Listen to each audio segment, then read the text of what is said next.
these different levels of recruitment that's happening that I sense. And again, my perspective, right? So,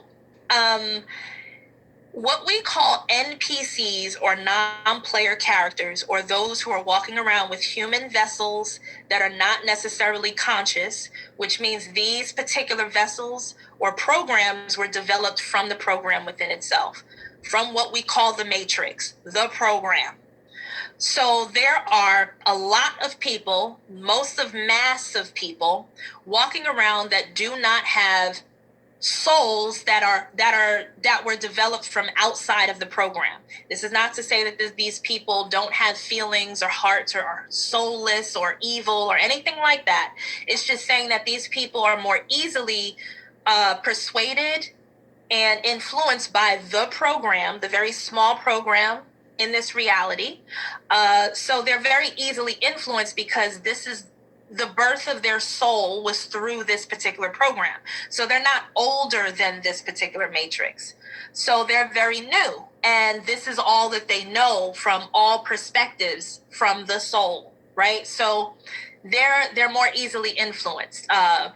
So even when you see quote unquote non-playing characters or developed from the program within themselves, when you see them being like super religious and unmoving and hail to the creator, their God, right? Leave them alone, because again,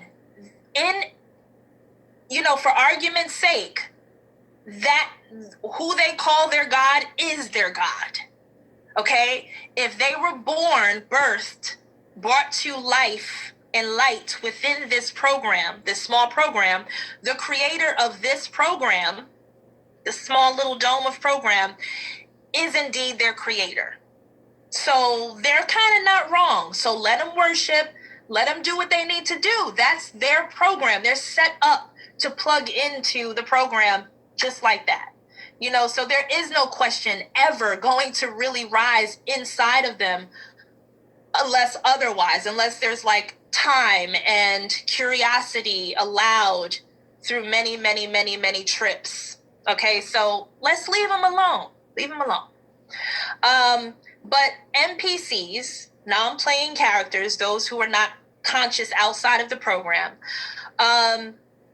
those I see being, as far as frequency, recruitment, and all of that, I see those groups being more so controlled or influenced by the 5G network that is rolling in.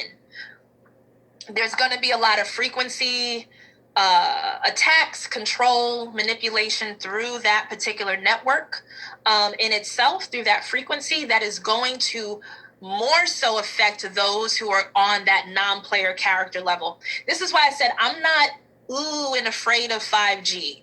I even saw someone say, oh my God, she's a clone now because she just, she was talking about 5G being dangerous and now she's changing her mind. Okay, great.